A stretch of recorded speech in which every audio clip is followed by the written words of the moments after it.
amigos, I'm the Spanish chef Omar Allibhoy, and today I'm going to show you my very special Spanish Christmas turkey, pavo de Navidad. I don't know why, but every single time I tell anyone that we do cook turkey at Christmas in Spain too, they're always amazed.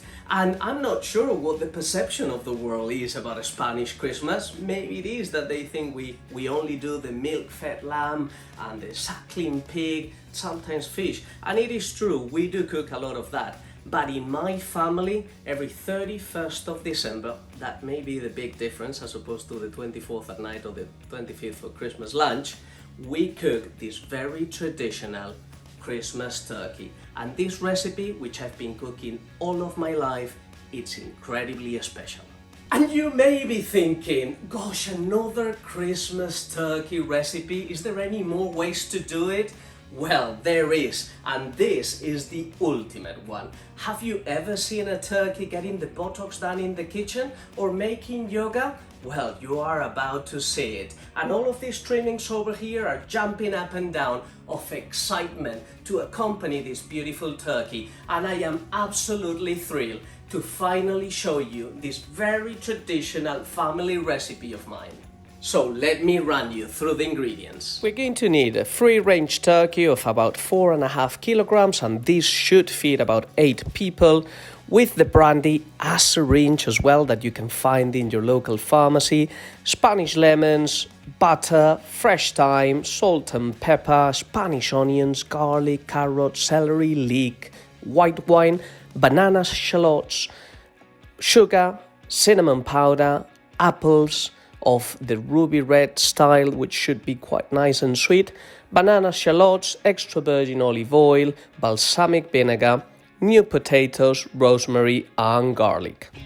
I'm going to split the recipe in kind of chapters to explain how I do each part, but the reality is that by the time you finish cooking your turkey and resting it, you should be able to do all of the other trimmings. So that's the idea. So let's start by preparing the turkey. First, you need to remove, by cutting through the joints, the end of the legs and the points of the wings itself.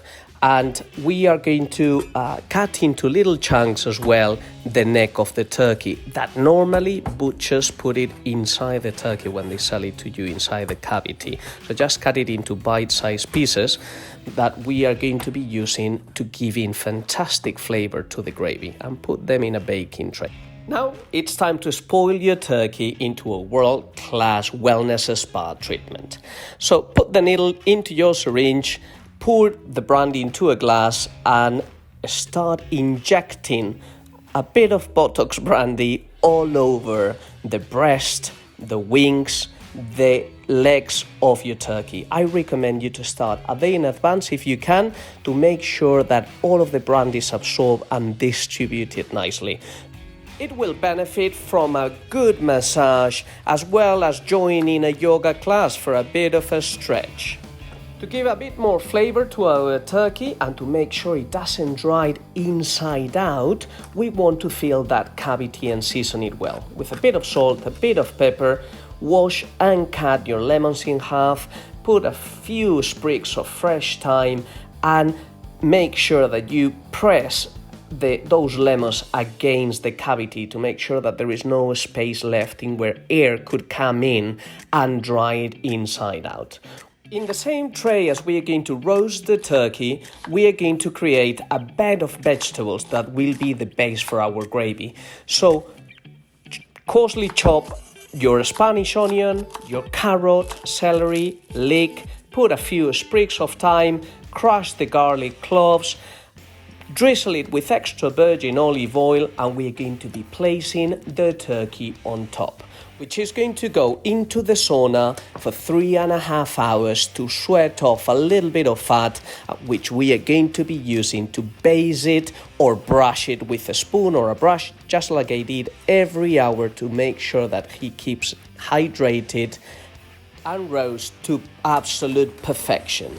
As you saw, we've been turning the vegetables on the tray as well, which have had so much time to roast slowly, get really sweet, and are going to make a perfect base for the gravy. Remove the lemons from the cavity of the turkey, and we are going to cover it with a bit of aluminium foil to rest and finish off the world-class wellness spa that we promise our turkey. And it is in this hour and a half of resting when we need to continue making our gravy, baked apples, shallot and roast potatoes. So let's start with the gravy. Pour all the caramelized vegetables and liquids into a large pot. Scrape all the sticky and burn bits around the edges of the roasting tray. Here is where all the flavor is. Pour the glass of white wine, reduce it down for a minute and pour the water. And we're going to let it simmer and reduce down until our turkey and all the trimmings are ready before we pass it through a sieve to obtain a clean, sticky and full of flavor turkey stew. Okay, now we're going to start roasting in the oven the 3 remaining trimmings for our turkey. And the idea, as I said, is within that 90 minutes time frame that you have for your turkey to roast, you prepare all these trimmings as well as simmering the sauce. So we're going to start by turning our sauna into a proper oven, and we're going to crank up the temperature to 180 degrees. Peel the first layer of your shallots, but keep them intact. Just remove the point and the roots out, place them in a heat-proof or oven-baked tray, and pour some water, balsamic vinegar, the sugar, a bit of olive oil and a little bit of butter, and roast them for that 90 minutes approximately, turning the sides every 30 minutes so they get very glazy and sticky. The sauce that is left should feel like a very dark caramel. Next in line are our baked brandy apples. So to bake them, we're going to peel them first and core them if you have a fruit core remover utensil. If you don't have one, my recommendation would be to leave them whole, better than in pieces. They will look even better than peeled. Now place them in a roasting tray or a baking tray. Sprinkle the mixed cinnamon and sugar, place a knob of butter on top of them and bake them in the oven for an hour. And now, last but not least, to cook the new potatoes, we're going to parboil them in a pot with salted water over high heat for about 12 minutes, depending on the size of your new potatoes, obviously. But we just want to, just cook them 3/4 of the way. And then drain them and place them in a roasting tray together with the olive oil, butter, garlic cloves, rosemary sprigs, salt and pepper. And bake them in the oven for the remaining 45 minutes. Stir them once over the cooking period and they should become very nice and crispy. And finally, it's time to remove the aluminium foil from the turkey and bring all the elements to the center of the table. Heat up a little bit of the brandy on a small saucepan. And because there cannot be a grand finale for a Christmas dinner without flames, there it is. Flame brandy. I hope you enjoy this very different and a great alternative Christmas dinner. Fabulous sweet and sour shallots, the baked apples with the brandy, a classic new potatoes nice and soft with garlic and rosemary, a very intense tasting turkey stew, and obviously the turkey itself. Massage after a nice Botox treatment and drunken.